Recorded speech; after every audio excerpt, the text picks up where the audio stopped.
Bonjour à tous, je m'appelle Ayan Davis. Je suis l'une des techniciennes de support principales ici chez GeoQ et je vais vous guider pour ce premier jour de webinaire, notre atelier sur la planification de missions et les opérations de vol. Et demain, nous nous concentrerons davantage sur l'aspect logiciel des choses. Mais aujourd'hui, nous allons nous pencher un peu plus sur le matériel. Comme Brett l'a mentionné plus tôt, vous aurez besoin de LP 360.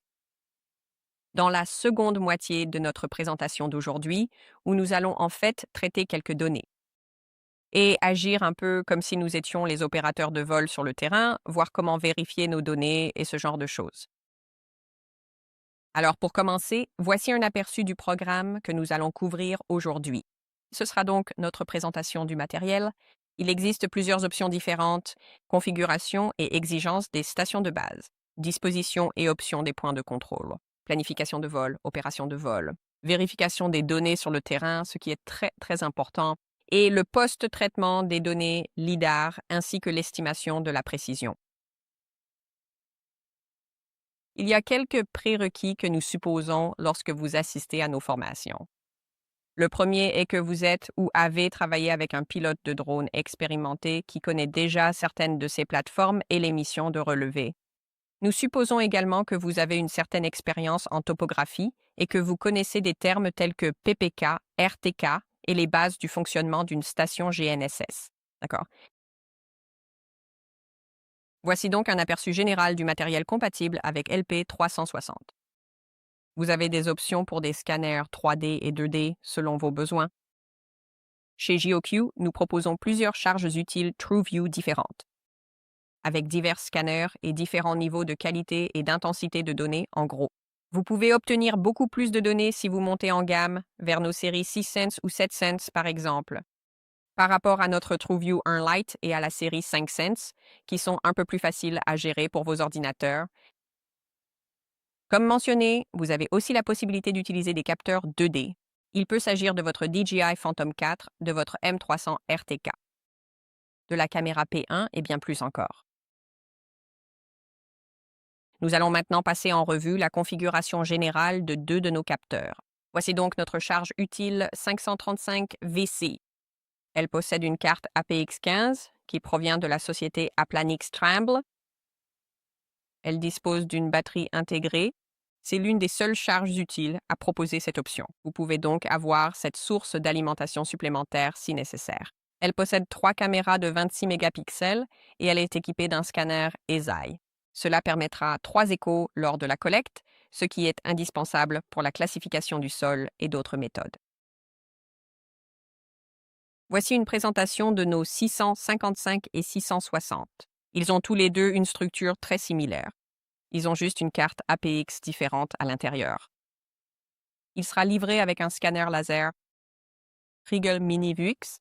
Il sera équipé de 3 caméras de 20 mégapixels. Celui-ci ne peut être alimenté que par une batterie externe. Il doit donc l'être par votre drone.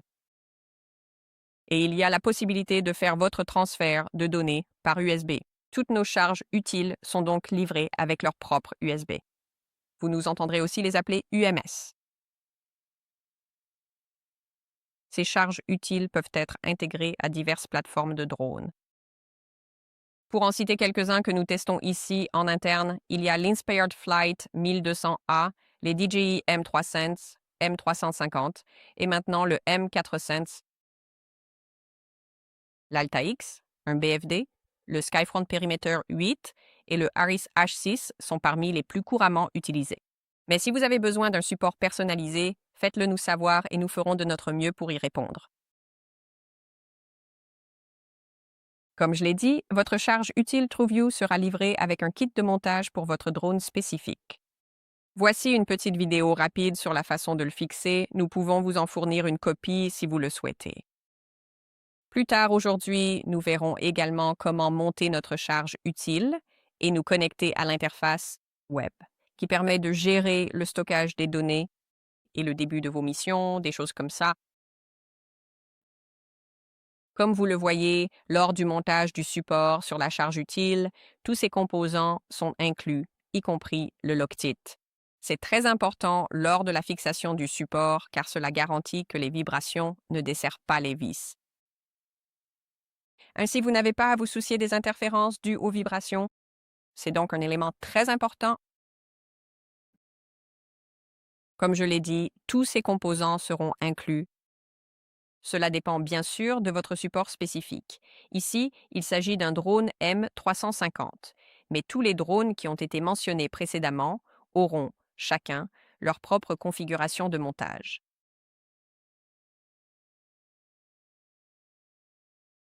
Il comprend ces petits serre-câbles pratiques que vous voyez ici et qui se collent directement sur votre drone.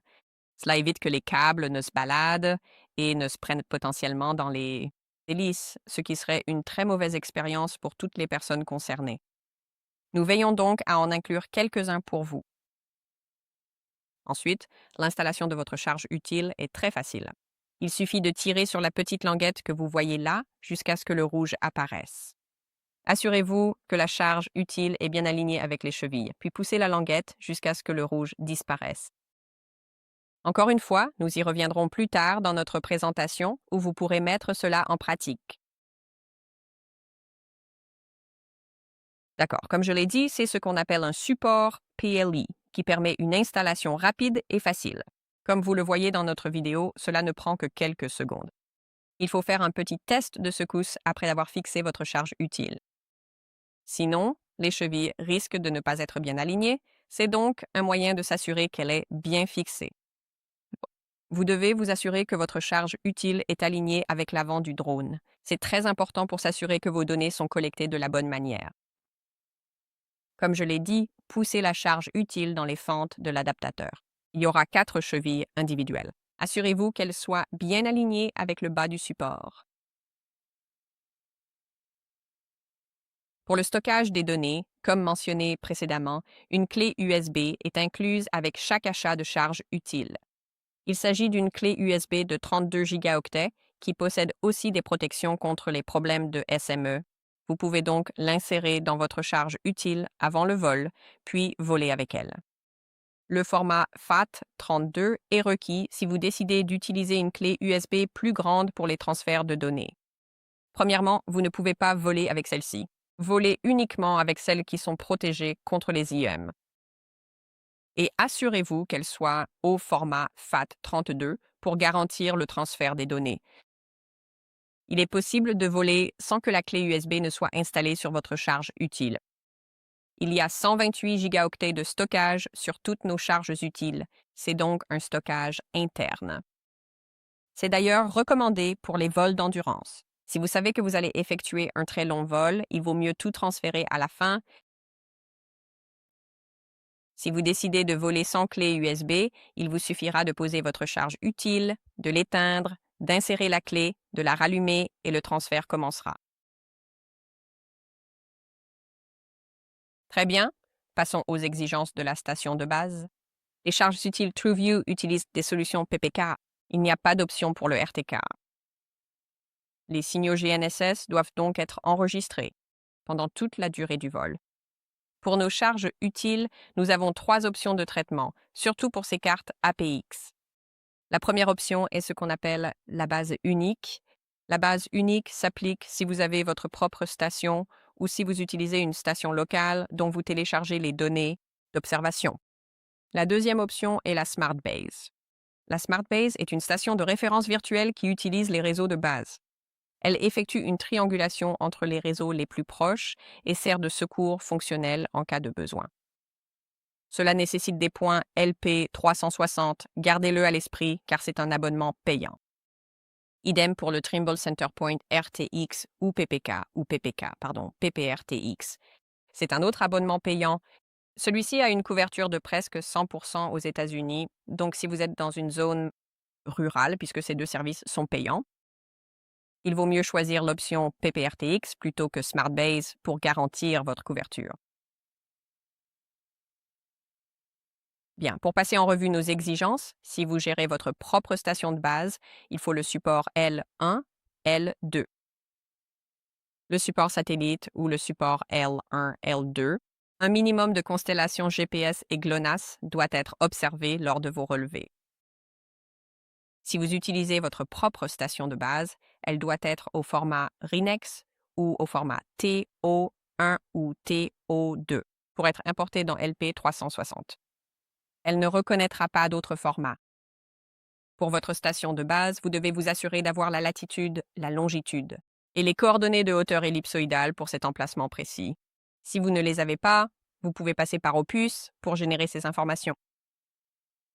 Il vous faudra la hauteur d'antenne, le fabricant et le modèle supporté par POSPAC UAV, ou si vous utilisez nos charges TrueNav ou CHC, on en reparlera. Vous avez besoin du cadre de référence, utilisé lors de la collecte de données de votre station de base. Il est crucial que ce cadre corresponde à celui de votre projet. S'il diffère, votre jeu de données apparaîtra ailleurs, simplement parce qu'il utilise deux systèmes de coordonnées différents. Il est aussi important que votre station de base enregistre à un intervalle d'1 Hz, c'est-à-dire qu'elle doit enregistrer toutes les secondes environ. Comme dit, vous pouvez soumettre votre station de base à Opus pour obtenir cet emplacement statique, soit la latitude, la longitude et la hauteur ellipsoïdale. Nous verrons comment faire cela un peu plus tard. On fait ça le deuxième jour d'habitude, mais j'y ferai référence lors de notre exercice aujourd'hui. Il y a aussi des options pour l'Australie, le Canada et d'autres endroits de ce genre. Bien, passons maintenant à nos points de contrôle. Il est très important de décider consciemment de l'emplacement de vos points de contrôle. D'abord, vous devez vous assurer qu'ils se trouvent à l'intérieur de vos lignes de vol.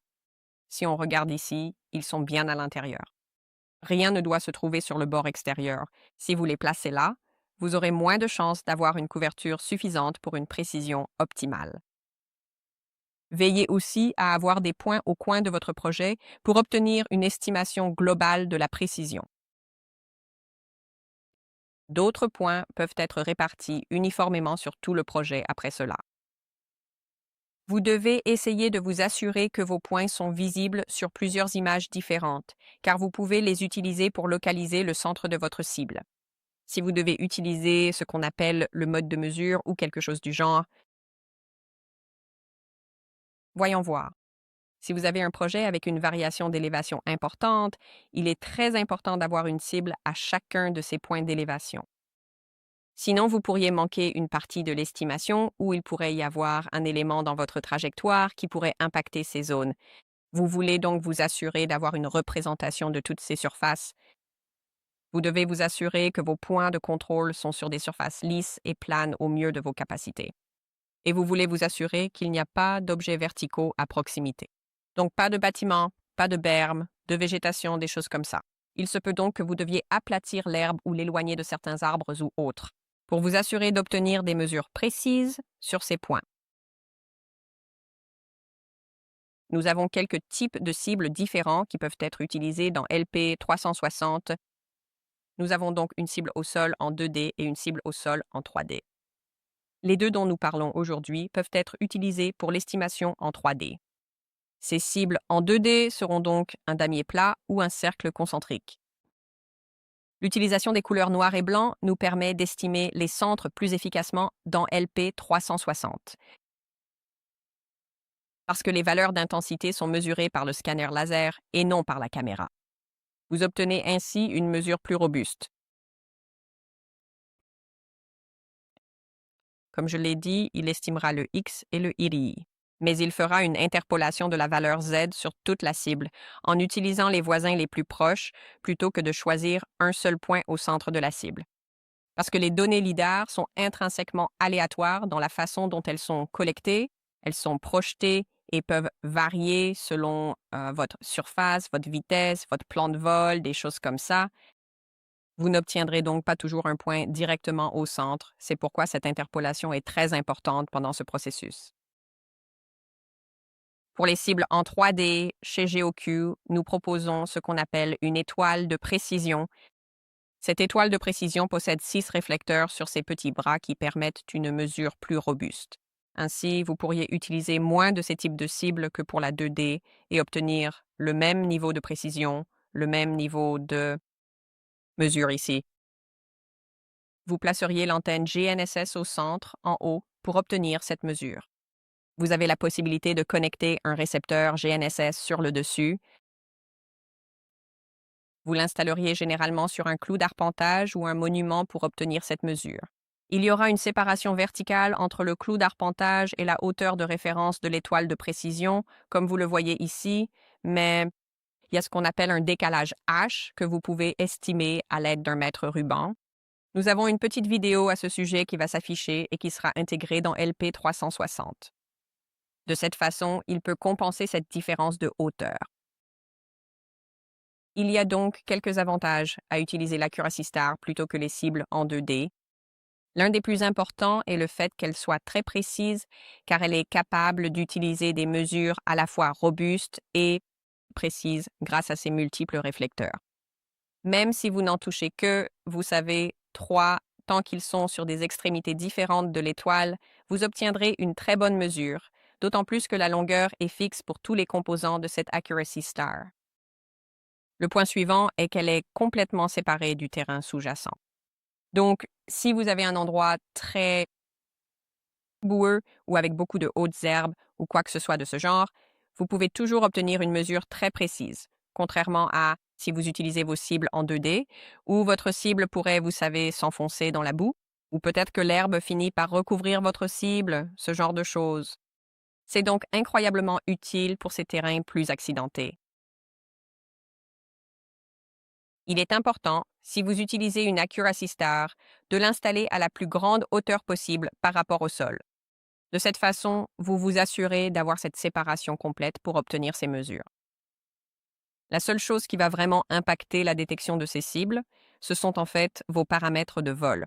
Si vous volez très vite ou selon l'endroit où vous les placez. Si vous les mettez sur les bords extérieurs, vous n'aurez peut-être pas une aussi bonne couverture. Ou si vous les placez près d'un virage, car vous changerez de vitesse à l'approche de celui-ci. Cela peut faire basculer le capteur et vous n'aurez peut-être pas autant de densité sur ces cibles. Comme je l'ai dit, c'est totalement indépendant du terrain sous-jacent. L'Accuracy Star peut être sur une zone en pente douce, des endroits humides ou secs, ou avec beaucoup d'herbes. Rien de tout cela n'affectera les mesures au sommet de l'Accuracy Star. C'est donc vraiment très utile.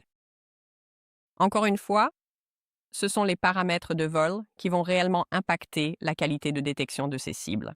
Donc la vitesse, la hauteur, le mouvement.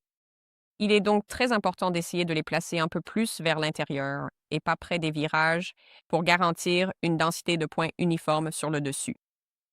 Si vous visez une précision globale avec cette cible, assurez-vous de les répartir sur toute la zone d'étude. Comme je l'ai dit, les placer aux 4 coins de votre projet serait très utile pour cela. Si vous vous concentrez sur une précision locale, disons que vous survolez une vaste zone, mais qu'il y a un environnement majeur au centre. C'est peut-être un quartier, peut-être, vous savez, une centrale électrique ou quelque chose comme ça. Vous pourriez concentrer ces étoiles de manière plus localisée dans cette zone pour garantir la meilleure précision. D'accord, nous avons ici une petite vidéo rapide pour montrer comment on les installe. Il vous faudrait un trépied, mais tout se visse et s'emboîte assez facilement. Il est livré avec ses petits réflecteurs aimantés, il suffit donc de les poser, ils s'enlèvent tout aussi vite.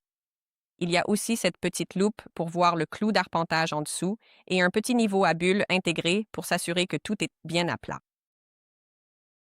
Cette dernière petite mesure, c'est là qu'il obtient en fait ce décalage H. Et cela peut être fait très rapidement, vous pouvez donc l'installer et être prêt en moins de 5 minutes. D'accord. Parlons maintenant des bases de la planification de mission. Petite note rapide, vous remarquerez que j'ai mis un lien juste ici. Nous avons un document complet de planification ainsi qu'un tableur très utile pour identifier les paramètres requis pour votre mission spécifique, y compris si vous devez planifier autour d'objets verticaux. C'est donc entièrement à la disposition de tous ceux qui en ont besoin. Bien, passons à l'espacement des lignes. Il s'agit de la distance entre vos différentes lignes de vol. Il est crucial d'en tenir compte pour éviter tout manque de données.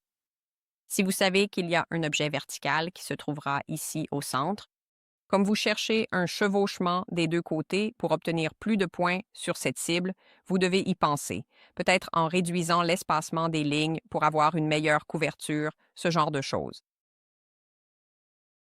Ce chiffre dépend de la hauteur de vol, de l'angle de balayage de votre capteur et du pourcentage de recouvrement latéral souhaité. C'est ce qu'on appelle aussi le chevauchement dans ces zones-là. Encore une fois, tout est dans le tableur. Vous pouvez tester les valeurs pour identifier celles qui vous conviendront le mieux. Pour l'altitude de vol, veillez à ne pas dépasser la portée maximale de votre lidar, surtout en suivi de terrain ou autre, car si vous survolez, disons, une vallée,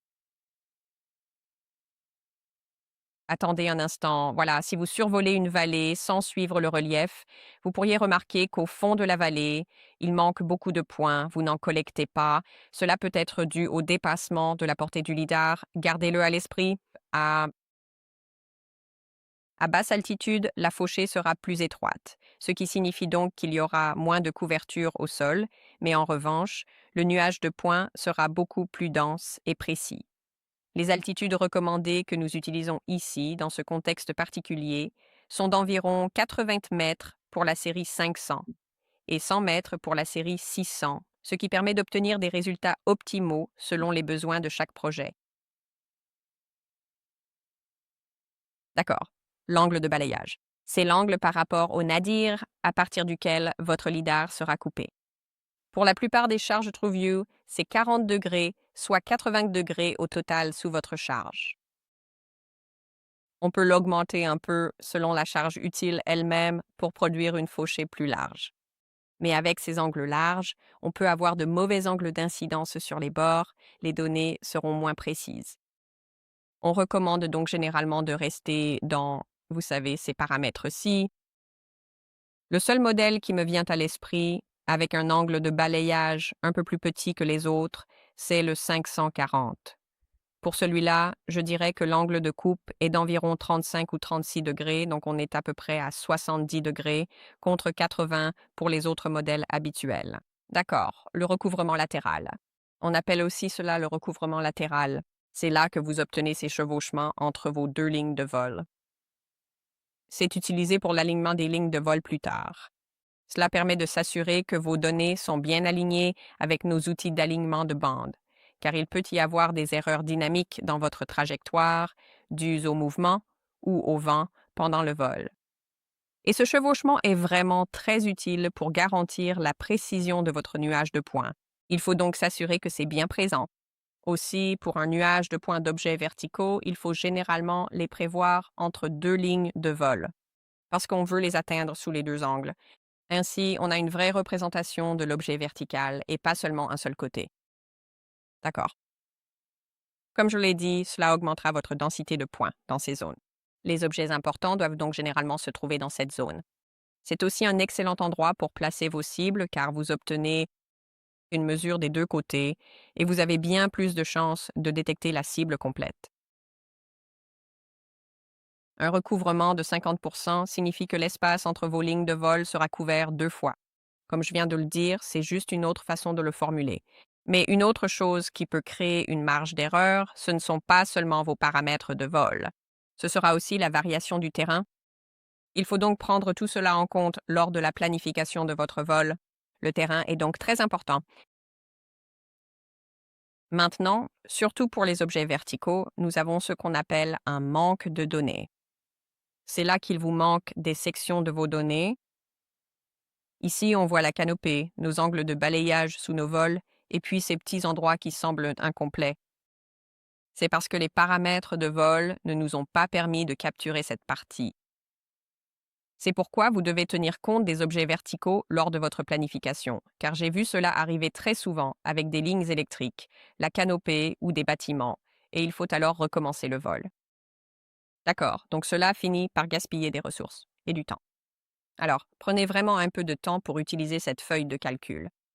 Sachez qu'elle est disponible gratuitement à tout moment pour vous aider à planifier ces paramètres autour de vos objets verticaux.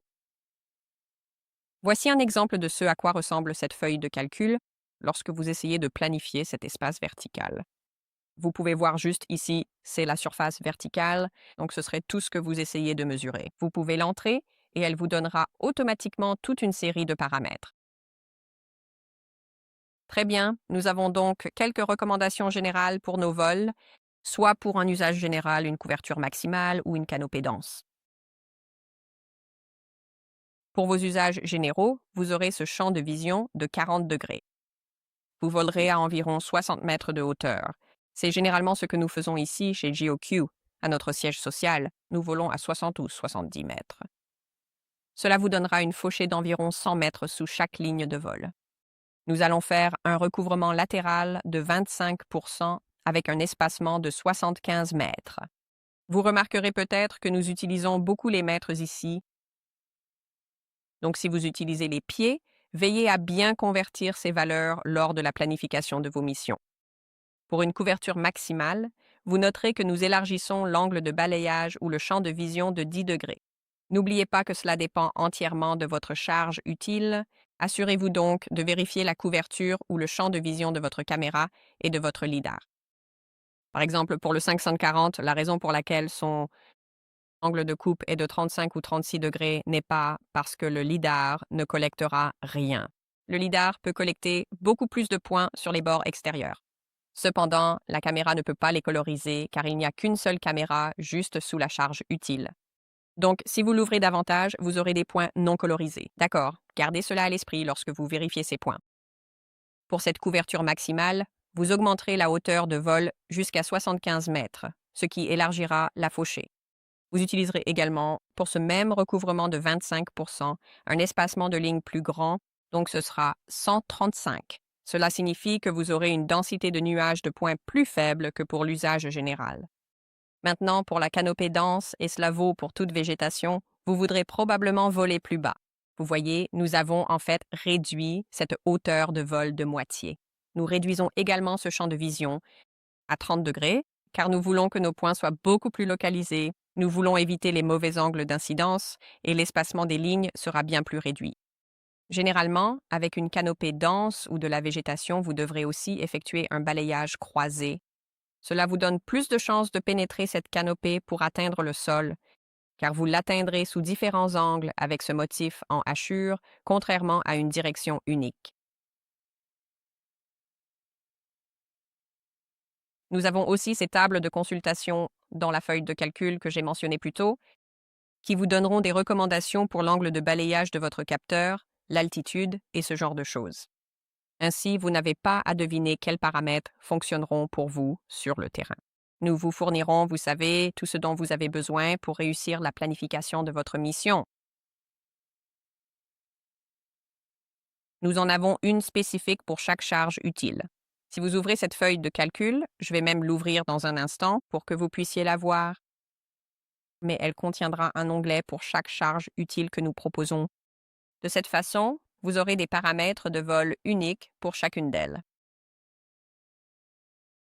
Voici donc une petite vidéo rapide sur la planification d'une mission avec une caméra personnalisée dans DJI Pilot 2, car les drones DJI sont parmi les plus courants que nous voyons ici.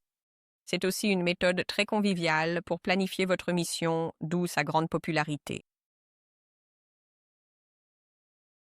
Je vais laisser défiler cette vidéo, puis une fois terminée, j'ouvrirai ce tableau pour que vous puissiez y jeter un œil.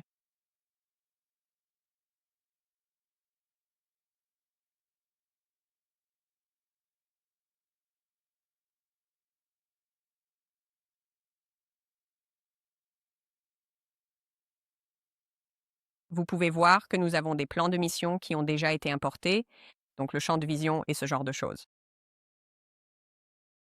Ce que j'aime vraiment ici, c'est qu'on peut modifier les vitesses, vous savez, les angles de trajectoire, on peut même faire glisser les limites et cela ajustera automatiquement vos lignes de vol pour qu'elles correspondent à vos besoins dans cette zone d'intérêt spécifique.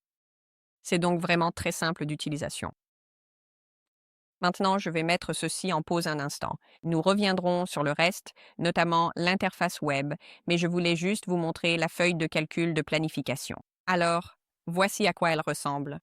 Comme je l'ai dit, il y a un onglet pour chacune de nos charges utiles juste ici. Celle que je regarde actuellement concerne le TrueView 1, mais on peut en trouver une pour le 540. Elle contient également toutes ces informations utiles sur le côté. Et en continuant, vous savez, on peut voir la taille du spot pour les différents types de scanners. Il y a beaucoup d'informations ici, mais nous avons aussi tout cet onglet dédié aux surfaces verticales comme les bâtiments, la canopée, les lignes électriques, ce genre de choses. Très bien. Passons maintenant à la partie sur la collecte de nos données. Avec nos charges utiles TrueView, vous pouvez vous connecter à l'interface web. Cela fournit une interface utilisateur pour interagir avec votre charge utile via n'importe quel navigateur web en utilisant une connexion Internet fournie par la charge elle-même. C'est donc utilisé pour surveiller les opérations de votre système. Si elle est prête à collecter des données, vous savez, vous pouvez y modifier les paramètres et vérifier votre stockage. Donc si votre UMS ou USB, ces termes sont interchangeables. Vous pouvez vous assurer d'avoir assez d'espace de stockage avant un vol et voir à tout moment quelle quantité de stockage interne est utilisée sur votre charge utile. Comme cela surveille l'état de votre charge utile pendant l'opération, c'est aussi très utile pour le dépannage des erreurs éventuelles. Bien, pour établir la connexion, vous devrez choisir une option d'accès Internet ici. Vous devriez voir écrit charge utile souligné suivi du numéro de série de votre charge utile. Tous les mots de passe pour cela seront les mêmes. Ce sera TrueView, tout en minuscules, sans caractères spéciaux, et vous y accéderez via n'importe quel navigateur avec l'une des deux URL listées ici. Je dirais que pour les utilisateurs d'iPhone Android, je pense que c'est Android, vous aurez peut-être plus de chance en utilisant le 10.0.0.1 pour vous connecter. Mais dans un instant, quand nous irons voir le matériel, nous vous ferons tous vous connecter à la charge utile. Ainsi, vous pourrez voir à quoi cela ressemble, vous familiariser avec les réglages et ce genre de choses. Si votre navigateur ne charge pas l'URL, c'est peut-être parce qu'il utilise par défaut le HTTPS au lieu du HTTP. D'accord, c'est juste un petit détail. Nous avons vu cela arriver souvent, alors soyez-en conscients. Autre note rapide, vous recevrez une version PDF de ce PowerPoint à la fin de l'atelier pour pouvoir vous y référer plus tard. Bien, voyons certains des paramètres modifiables dans l'interface web. Il s'agira de votre profil de charge utile. Ce sera un profil unique pour votre charge utile et la configuration du drone. Cela s'applique aussi à ceux qui pourraient avoir une unité de cartographie mobile. Il y aura une configuration spécifique pour cela et pour l'antenne utilisée au cas où vous en utiliseriez des différentes. Vous pouvez choisir de sauvegarder directement sur l'USB ou non. C'est quelque chose qui peut être activé ou désactivé juste ici. Si l'option ne s'affiche pas, cela signifie que ce capteur ne prend pas en charge cette fonction. D'accord, nous avons d'anciens capteurs qui n'offrent pas cette possibilité. Vous avez ce qu'on appelle le mode de proximité. Je recommande vivement d'activer le mode de proximité. En fait, lorsqu'il est activé, il crée ce qu'on appelle un point de départ à la mise sous tension de la charge utile. On peut imaginer qu'il y a une sorte de bulle autour de ce point de départ. Dans ce cas précis, nous avons 25 mètres. Cela signifie que si la charge utile est à moins de 25 mètres du point de départ, elle n'enregistrera rien. Donc, si vous commencez la mission, vous devrez dépasser les 25 mètres. L'enregistrement débutera alors. Comme ça, vous n'aurez pas 1 million de photos de votre décollage. Et le téléchargement des données commencera automatiquement dès qu'il rentrera dans cette bulle. Le transfert vers l'USB se fera automatiquement si celle-ci est insérée. Vous pouvez aussi modifier vos bras de levier. C'est ce qui est stocké dans ce profil de charge utile. Les bras de levier sont les valeurs spécifiques pour votre drone, l'antenne et la configuration de la charge utile. Si vous avez plusieurs plateformes, il vous faudra plusieurs charges utiles ou des profils de charge utiles dans ce cas. D'accord. Vous pouvez également, par exemple, utiliser ce qu'on appelle un carnet de vol. C'est totalement facultatif, mais ce sera stocké avec les informations de votre dossier système.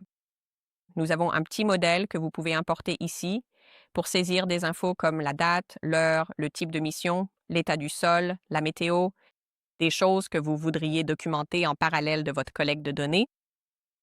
Encore une fois, c'est totalement facultatif. Rien ne vous y oblige et vous pourrez toujours le remplir plus tard, car c'est juste un fichier texte créé, puis ajouté au dossier système de vos données brutes. Quand le cycle est terminé, vous verrez ce petit message s'afficher ici. Il indique que c'est fini et prêt pour l'arrêt. C'est une fois que les données ont été transférées si vous avez inséré l'USB avant le vol. Ainsi, vous saurez exactement quand la charge utile est prête à s'éteindre. Elle lancera l'arrêt d'elle-même après avoir nettoyé le stockage interne et tout le reste. Si l'USB n'est pas insérée, vous verrez simplement qu'elle est prête pour l'arrêt ou quelque chose du genre. La collecte est finie, éteignez, insérez l'USB, relancez l'alimentation, donc rallumez-la, et le processus de transfert débutera automatiquement s'il détecte un cycle sur le stockage interne. Très bien, passons au dépannage. Non seulement vous avez un journal système complet ici, avec les anciens messages en bas et les récents en haut, mais le haut changera de couleur selon les problèmes rencontrés. Par exemple, l'APX, c'est la carte qui se trouve à l'intérieur de votre charge utile. En général, elle est toujours en vert, mais si ce n'est pas le cas, vous le saurez.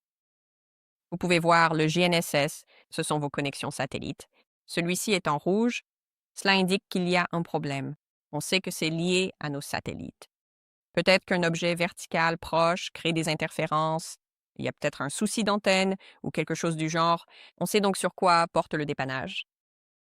Si vous avez des problèmes persistants avec votre charge utile et devez contacter l'assistance, assurez-vous de prendre une capture d'écran des messages reçus. Comme ça, vous pourrez nous la transmettre. Le journal d'état peut contenir des messages précis qui nous aideront à comprendre la situation pour mieux vous assister. Autre chose que vous pourriez remarquer ici, c'est cette mise en évidence en jaune. Tout semble être au vert, mais un message s'affiche quand même. Cela nous indique que le stockage externe ou la clé USB est pleine. Il faudrait alors retirer la clé USB, en effacer des données, puis la réinsérer. Quand vous branchez ou retirez la clé USB, veillez bien à éteindre la charge utile. Ainsi, vous ne risquez pas de corrompre vos données en la débranchant. Assurez-vous donc de bien l'éteindre avant de procéder. Très bien, la gestion du système. Toutes nos charges utiles disposent d'un bouton multifonction et de voyants LED. Ces voyants permettent de surveiller l'état du système. À gauche, quand on regarde l'arrière de la charge utile, se trouve le voyant système. Celui de droite correspond à l'APX ou à la connexion satellite. Et le bouton multifonction sert à l'allumage et à l'extinction.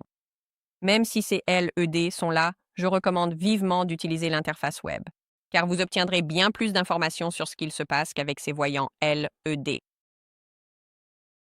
Si vous décidez de surveiller ces voyants LED, ou si vous les regardez de loin par exemple, voici un guide général des séquences LED. Mais pour chaque charge utile, la configuration peut légèrement varier. Vous trouverez aussi un guide des séquences dans le manuel d'utilisation matérielle de votre charge utile. Bien, passons à quelques notes sur la sécurité en vol. D'abord, les opérations de vol des systèmes de relevé TrueView 3DIS. Elles doivent suivre les meilleures pratiques et règles de sécurité des opérations de UAV commerciaux. D'accord, nous le recommandons vivement. C'est une chose qui est obligatoire. Toutes les exigences de vol local et régional ainsi que les règles de l'air doivent être respectées. Toute réglementation spécifique à l'usage d'un système LIDAR sur un UAV doit être suivie. D'accord. Enfin, toutes nos charges TrueView ont des systèmes LIDAR de classe 1 sans danger pour les yeux. Cela signifie qu'ils utilisent la longueur d'onde du proche infrarouge. Vous pouvez donc survoler des personnes tant que vous respectez les règles, si vous avez les dérogations requises, etc., et cela n'endommagera pas les yeux. Si vous utilisez autre chose qu'une charge utile TrueView, vérifiez si elle est sans danger pour les yeux et soyez très prudent. Très bien, nous avons donc ici une liste de contrôle général. Nous allons passer tout cela en revue lors de notre atelier tout à l'heure pour examiner l'un de nos composants matériels et l'un de nos opérateurs de vol va d'ailleurs vous guider. Je ne vais pas vraiment approfondir cela aujourd'hui, mais encore une fois, vous en recevrez une version PDF et vous êtes les bienvenus pour mettre la vidéo en pause et faire une capture d'écran. Alors, c'est aussi inclus dans tous les guides d'utilisation du matériel pour chaque capteur que nous avons. D'accord, un autre point important lors de vos propres missions est l'indice KB. Pourquoi est-ce écrit KB, l'indice KP? Il s'agit d'une prévision pour surveiller l'activité à la surface du Soleil et cela peut affecter la qualité de votre connexion, car l'activité solaire impacte la magnétosphère terrestre. C'est un mot complexe, alors je m'excuse si je bafouille un instant. Il arrive que ces particules soient émises, par exemple lors d'une éruption solaire. C'est pourquoi il faut surveiller cela, car ça impactera votre connexion au satellite. Donc, si l'indice Kp est égal ou supérieur à 4, il vaut probablement mieux ne pas voler. Car si vous perdez la connexion avec vos satellites ou votre charge utile, vous risquez davantage un crash. On veut éviter ça. On préfère que vous restiez en sécurité et que votre matériel reste utilisable. Gardez donc cela à l'esprit. Nous avons ici quelques liens pour trouver ces informations. Vous pouvez consulter les prévisions à 3 jours de la NOAA, le Centre de prévision météo-spatiale du NWS. Vous pouvez bien sûr le consulter à tout moment. Et si jamais vous avez besoin d'obtenir des informations supplémentaires, voyez également la météo spatiale ainsi que les systèmes GPS de la NOAA. D'accord, autre chose. Si les photos comptent pour vous, vous devez prendre en compte l'angle du soleil et vous devez aussi tenir compte de la couverture nuageuse et d'autres facteurs de ce genre. Donc, encore une fois, si les photos sont importantes et que vous voulez une bonne qualité d'image, sans brume atmosphérique, l'angle du soleil doit être de 30 degrés ou plus. Ce seront les conditions d'éclairage les plus appropriées pour prendre des photos. Si l'angle est inférieur, vous pourriez avoir des photos avec de la brume, vous pourriez avoir plus d'ombre portée et d'autres désagréments de ce type. Petite note aussi, si les photos ne vous importent pas, vous pouvez tout à fait voler de nuit. Tant que vous respectez les règles de sécurité, le lidar continuera sa collecte.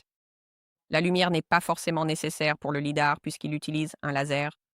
C'est seulement nécessaire pour les photos. D'accord. Donc avant le vol, encore une fois, nous verrons cela avec notre matériel dehors. Mais je vais passer en revue tout ça très rapidement. Alors, tout d'abord, vous commencerez par mettre votre système sous tension. Vous devrez ensuite vous connecter à votre interface utilisateur web. C'est la toute première étape après avoir vérifié que votre matériel est en sécurité. Vous remarquerez que les voyants LED clignotent en jaune. Vous remarquerez aussi sur l'interface web qu'elle vous indique que l'initialisation est en cours. Vous devriez donc voir ces informations aux deux endroits. Je vais un peu ignorer ces éléments ici, car je préférerais de loin que vous surveilliez l'interface web pour vérifier quand votre système est prêt, plutôt que les LED, surtout si elles se dégradent avec le temps, qu'elles ne sont plus aussi lumineuses ou s'il fait très beau dehors, vous pourriez ne pas les voir. Lors du décollage, vous devez voler à une altitude de sécurité. En général, vous pouvez voler plus haut que votre hauteur de vol, c'est tout à fait correct, votre plan de mission, mais vous devez effectuer ce qu'on appelle la manœuvre d'alignement de cap. Maintenant, il est extrêmement important que cela soit effectué pour chaque mission. Cela préparera votre unité de mesure inertielle pour la collecte de données.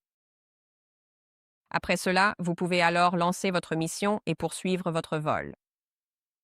Maintenant, pour parler de la manœuvre d'alignement de cap, c'est différent pour le TrueView 540. Donc, si vous utilisez un TrueView 540, vous ferez un 8, mais pour nos autres charges utiles TrueView, c'est cette manœuvre d'alignement de cap que vous utiliserez. On l'appelle aussi le mouvement AIM. Donc, si jamais vous voyez cette abréviation, elle fait référence à cette manœuvre précise. Ainsi, quand vous atteignez une altitude sûre, vous effectuerez ceci avant et après votre mission. Vous devrez pousser le manche vers l'avant rapidement et le maintenir jusqu'à ce que votre drone accélère à 10 mètres par seconde. Surveillez donc votre radiocommande jusqu'à atteindre ces 10 mètres et arrêtez. Cela prend généralement environ 4 secondes. Vous ne devez pas effectuer d'autres commandes. Vous voulez que ce soit une ligne droite. Après cela, attendez environ 2 secondes et faites pivoter légèrement votre charge utile de 15 à 20 degrés, car vous ne voulez pas qu'il revienne vers vous. Et ensuite, vous répéterez le processus en sens inverse. Vous tirez donc la manette des gaz en arrière jusqu'à ce qu'il accélère à environ 10 mètres par seconde pendant environ 4 secondes et faites une pause un instant, puis lancez votre mission. Maintenant, si vous accélérez, vous devez rester proche des 10 mètres par seconde. Essayez de ne pas dépasser 14 mètres par seconde, car cela peut secouer l'unité inertielle un peu trop, cela peut causer trop d'accélération de la structure et cela pourrait impacter la qualité de votre collecte plus tard. Gardez donc cela à l'esprit. D'accord, donc après votre mission, vous devrez revenir à votre point de départ, mais n'atterrissez pas.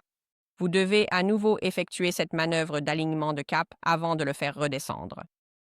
Si vous êtes en mode proximité, dès que vous entrez dans cette bulle, donc les 25 mètres vus plus tôt, le processus d'arrêt et de transfert de données débutera automatiquement. Si le mode proximité n'est pas activé, ou si vous devez atterrir hors de votre point de départ, par exemple si votre batterie faiblit et que vous atterrissez à l'autre bout du site de mission, vous devrez l'éteindre manuellement.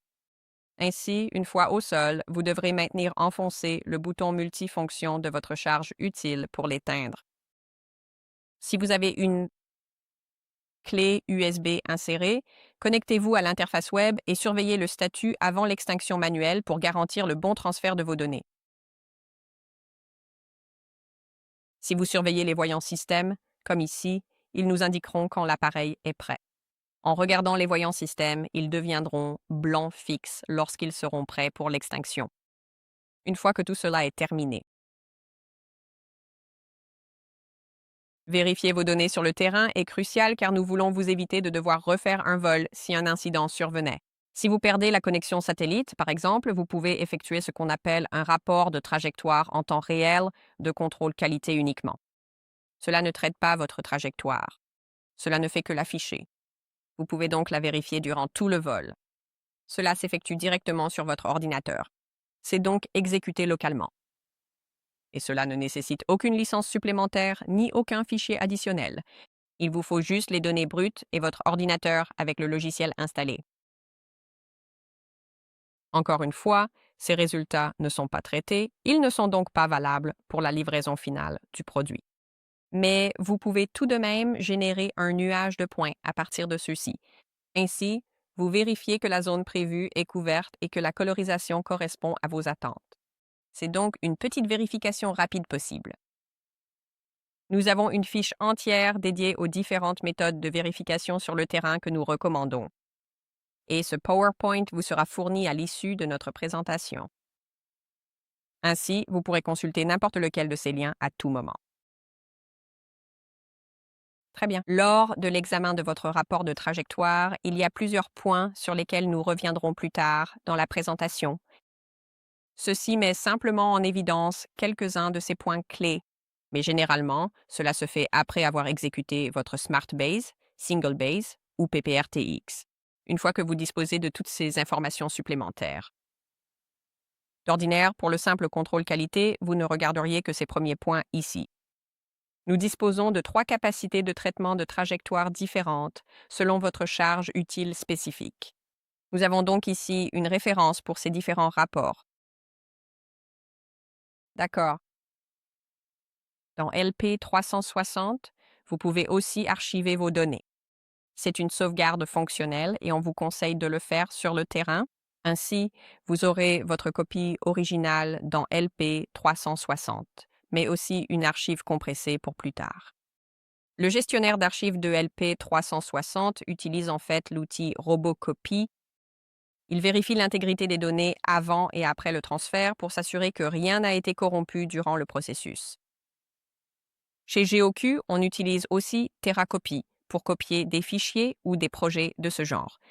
On vous recommande donc vivement de l'installer sur votre ordinateur. Car, encore une fois, il vérifiera l'intégrité avant et après le transfert pour garantir l'exactitude.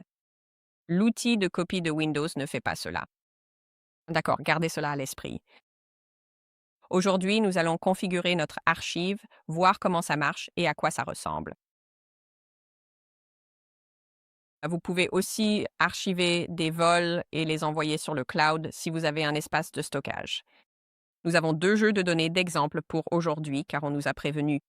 Il y a un peu trop de vent. On ne pourra peut-être pas collecter de données aujourd'hui, mais on ira voir le matériel et le configurer. Nous avons un flux de travail dédié à la récupération de cycles. Au cas où, peut-être, vous avez eu un arrêt prématuré et une partie de votre cycle n'a pas été transférée de la charge utile. Pour cela, assurez-vous de surveiller l'état du journal via l'interface web à tout moment. Vous devriez redémarrer le système. Donc, s'il faut l'éteindre ou l'allumer selon si votre USB est déjà là, vérifiez qu'elle est bien insérée. Vous pouvez soit surveiller l'interface web pour confirmer la copie ou attendre que le voyant système blanc soit fixe. C'est le voyant sur le côté gauche de votre charge utile. Une fois fini, éteignez tout, retirez l'USB, branchez-la sur l'ordinateur. Vous verrez un journal de débogage à la racine ou dans le dossier système du cycle. Ces journaux peuvent nous être envoyés au support pour diagnostiquer le problème, comprendre pourquoi il a eu lieu et éviter qu'il ne se reproduise. Gardez à l'esprit qu'en cas de coupure accidentelle, le fichier TO4, votre fichier de trajectoire avec les positions, est le dernier transféré. Donc, si ce fichier ne peut pas être copié avec succès depuis le système, cela peut être dû à un manque d'espace de stockage ou quelque chose du genre. Vous devrez alors revenir en arrière et le récupérer via ce flux de travail ou un autre pour l'extraire de l'APX si nécessaire. C'est une pratique très spécifique et peu courante. Comme mentionné, plusieurs charges utiles peuvent être utilisées dans LP360 avec différents flux de travail, comme TrueView Go et TrueView 540. TrueView 540 reflète l'une de nos autres charges utiles, mais il y a quelques différences ici. Vous pouvez aussi traiter des jeux de données DJI L1 et L2, les charges utiles de photogrammétrie mentionnées au début de notre présentation aujourd'hui, et certains utilisateurs aiment importer leurs données Wingtra ou d'autres capteurs. Dans LP360 pour un traitement supplémentaire, la photogrammétrie, la classification, etc. On peut faire beaucoup avec LP360, même sans nos charges utiles.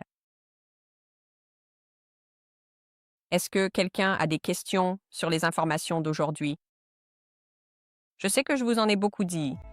Je ne m'attends donc pas à ce que vous vous souveniez de tout. Je reviendrai sur une grande partie de tout cela. D'accord, très bien.